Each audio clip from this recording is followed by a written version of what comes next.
Good morning friends, आज मैं लाया हूँ आपके लिए कारो पार्ट 1 की वीडियो मैंने पहले ही अपलोड कर चुका हूँ और मैं आज आगे के पॉइंट्स कराऊंगा। लास्ट टाइम मैंने आपको 2 पॉइंट्स डिस्कस किए थे, फिक्स्ड एसेट और इन्वेंट्री। आज मैं आगे के 4-5 पॉइंट कवर करना चाहूँगा। और देखो दोस्तों, अब जो हमने पॉइंट कवर किए थे अब तक वो बहुत ईजी थे और जो आगे आने वाले पॉइंट है वो और भी ईजी है। बस आपको ध्यान से मेरी वीडियो को सुनना है, जो कीवर्ड मैं बताता हूँ उसे बड़े ध्यान से सुनना है और आपको 16 के 16 पॉइंट मैं आपके कवर करा दूंगा। ठीक है, स्टार्ट करते हैं, टाइम वेस्ट नहीं करेंगे।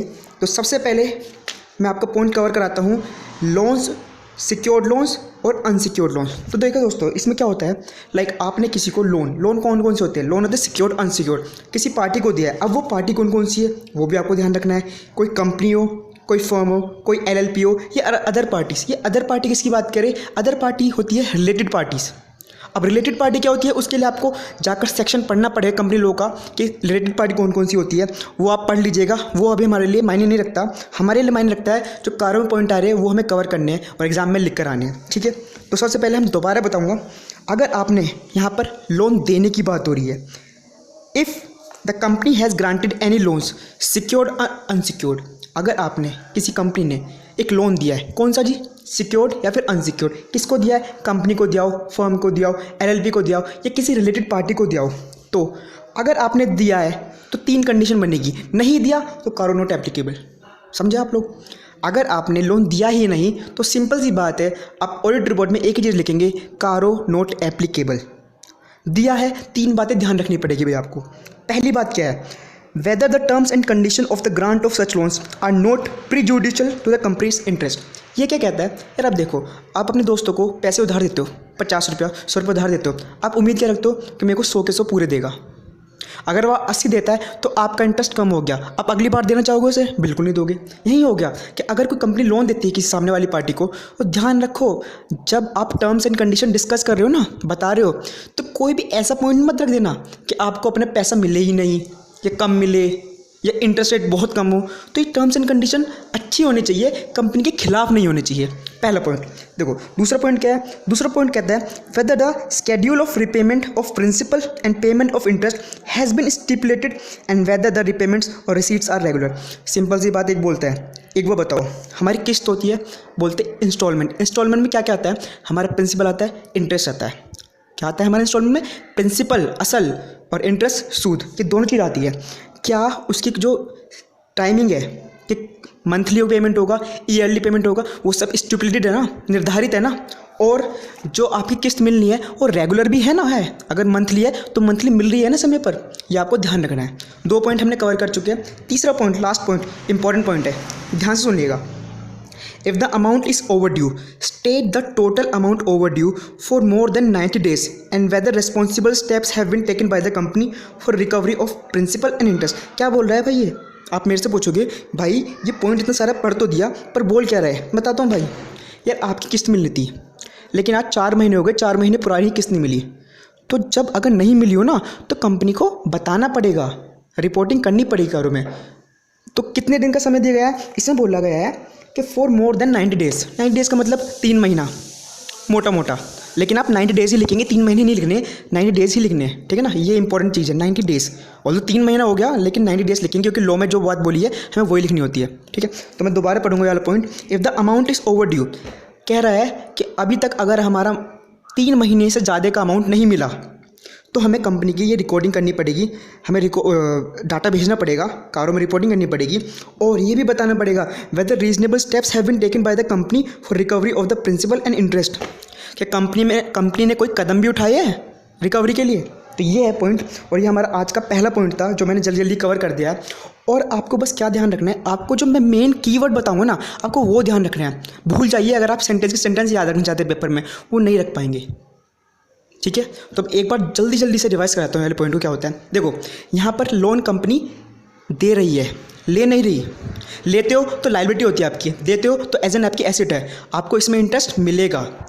ये देखो लोन्स और गारंटी के ना ये कुछ पॉइंट्स आएंगे आगे, कारों में ही कवर है, 3-4 पॉइंट है, तो आप कंफ्यूज मत होना। यहाँ पर हम लोन दे रहे हैं और देंगे तो हमारा इंटरेस्ट मिलेगा, हमें हमारा फ़ायदा है एक तरीके से, तो ऐसे याद रखना।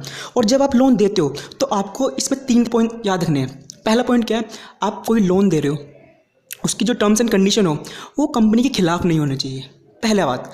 दूसरी बात ये बोलना चाह रहे हैं कि जो उसका शेड्यूल होता है रिपेमेंट का, जो आपको मिलने वाला है असल और ब्याज, वो स्टिपुलेटेड होना चाहिए, निर्धारित होना चाहिए। और बोलता है अगर 90 दिन से ज़्यादा हो गया एक किस्त मिले हुए मतलब प्रिंसिपल या इंटरेस्ट का पेमेंट उन्होंने करा ही नहीं है, तो उस वक्त कंपनी ने क्या कदम उठाए हैं ये आपको ध्यान रखना है। तो आज का हमारा पहला पॉइंट कवर कर दिया है। अब मैं दूसरे पॉइंट की तरफ चलूँगा। देखो भाई, दूसरा पॉइंट क्या कहता है, बहुत ध्यान से सुनना, क्योंकि इसमें कुछ सेक्शन कोट होंगे और वो सेक्शन हमारे कंपनी में कवर होने ही नहीं है। एक्चुअली यहाँ पर वो कवर होने ही नहीं है, आपको ध्यान रखना है, वो आप जाके पढ़ लेना। मैं बताता हूँ क्या है। Loans, investment, guarantees and security, ये एक तरीके से हेडिंग है। अब मैं पढ़ता हूँ और फिर इसका आपको मतलब बताऊँगा। In respect of loans, investment, guarantees and security, whether provisions of section 185 and 186 of Companies Act 2013 have been complied with, if not provide the details zero। Easy है, बहुत ईजी है। अगर आपने कोई लोन, कंपनी ने कोई लोन, इन्वेस्टमेंट, गारंटी और security दी है, किसको, अभी किसको दी है, ये 185 और 186 में लिखा है। ये आपको नहीं पूछने वाला पेपर में। 185, 186 के बारे में आपको पेपर में कोई नहीं पूछने वाला, बस आपको एज इट इज़ ये पॉइंट कोट करना है। 185, 186 का मैं आपको ऊपर से बता देता हूँ। 185 होता है जो कंपनी के डायरेक्टर्स होते हैं उनको लोन देना या उनके बिहाफ पे कुछ सिक्योरिटी, गारंटी कुछ ऐसे देना, ठीक है ना। और 186 कहता है कि वो आप दे सकते हो लेकिन आपको कुछ पास करना पड़ेगा, स्पेशल रेजोल्यूशन होता है पास करने के लिए, वो आप पढ़ लीजिएगा। 185 ने मना कर दिया है कि डायरेक्टर को लोन नहीं देना, ना गारंटी देनी, ना कोई सिक्योरिटी के उसको बिहाफ पर रखनी है आपको, ठीक है ना। 186 कहता है कर सकते हो, कुछ शर्तें हैं, तो ये आप पढ़ लेना। तो सिंपल इसमें यही बोल रहा है कि in respect of loans, investment, guarantees and security, whether provisions of section 185 and 186 of companies act 2013 have been complied. Comply करा नहीं करा आपने 185, 186 के प्रोविजंस को, ठीक है, खत्म। अब हमारा तीसरा पॉइंट जो आता है वो आता है डिपॉजिट से रिलेटेड। अब पूछोगे डिपॉजिट क्या होते हैं, तो मैं कहूँगा भाई कुछ पॉइंट्स है उनको छोड़कर सबको डिपॉजिट बोलते हैं। अब पूछोगे ये क्या बात हुई, हाँ भाई एक्चुअली आप लो में जाओगे ना तो कुछ इसी तरह की डेफिनेशन है उसकी। उन्होंने कुछ चंद पॉइंट बता रखे हैं, जो भी है 15-20 पॉइंट बता रखे हैं, और बोला है कि ये डिपॉजिट नहीं है, इनको छोड़कर सब कुछ डिपॉजिट है। अब वो भी क्या है, वो भी आपको ऑडिट में नहीं पूछने वाला, वो भी आपको सिर्फ लो में पूछेगा, तो वो आपको पढ़ना पड़ेगा, क्योंकि यहाँ मैं एक्सप्लेनेशन नहीं कर पाऊँगा, काफ़ी टाइम लग जाएगा, ठीक है ना। तो मैं पढ़ देता हूँ। In respect the company has accepted deposit whether the directives issued by RBI and provision of section 73 to 76 or any other relevant provisions of Companies Act 2013 and the rules framed thereunder where applicable has been complied with। अब इतना लंबा चौड़ा लिख दिया, एक ही बात समझनी है कि अगर कंपनी ने कोई डिपॉजिट एक्सेप्ट किए तो जो RBI ने और अदर रेलिवेंट लॉज ने कंपनीज एक्ट 2013 के हिसाब से क्या आपने उनका कंप्लाई करा है या नहीं किया है, ठीक है ना, ये देखना है।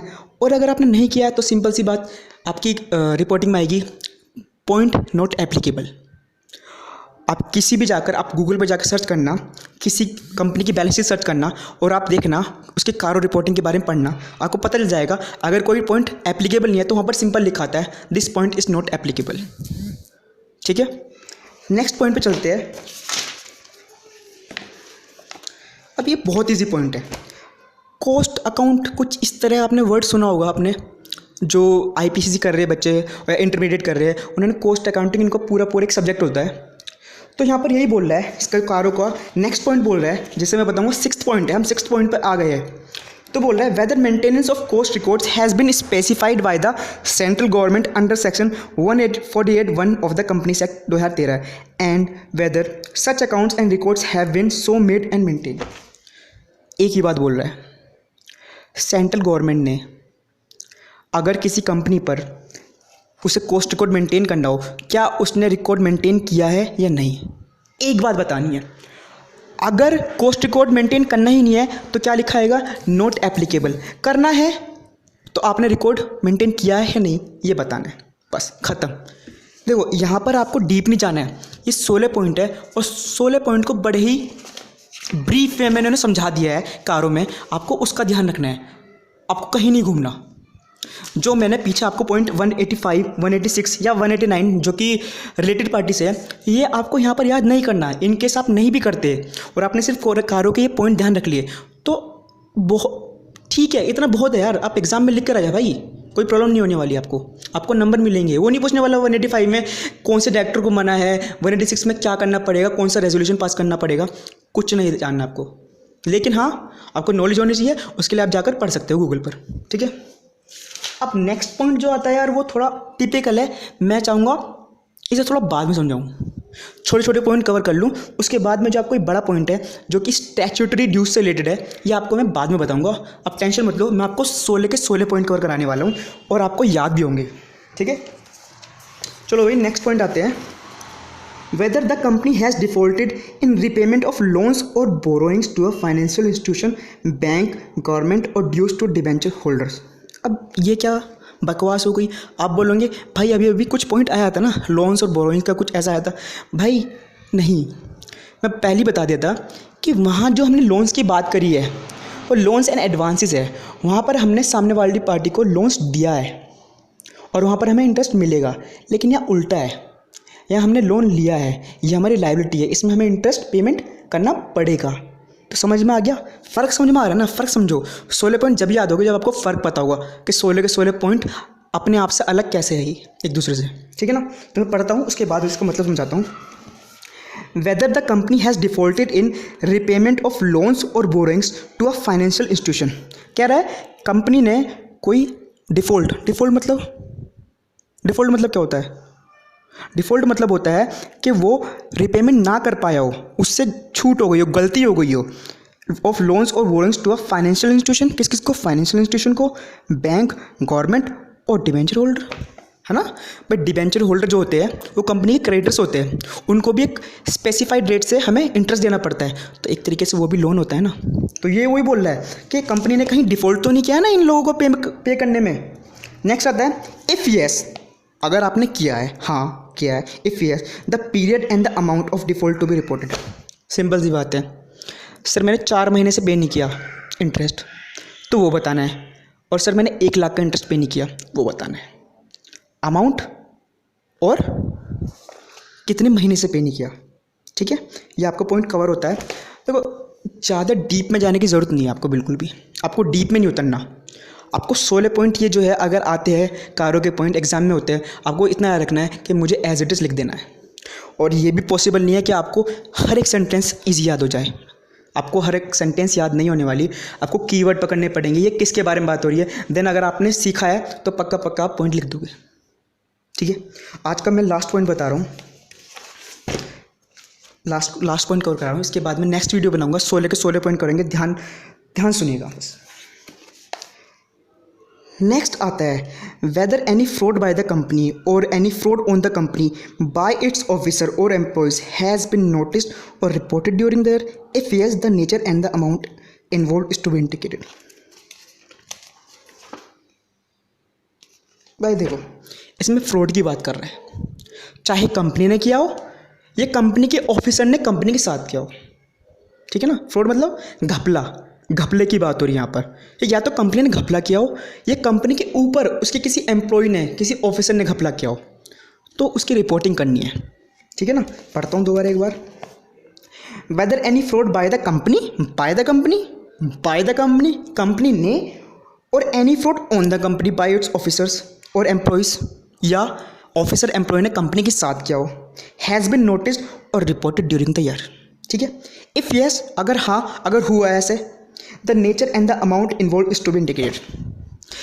किस तरह का घपला था और कितना अमाउंट उसके साथ जुड़ा हुआ है, वो आपको कारों में रिपोर्ट करना है, ठीक है।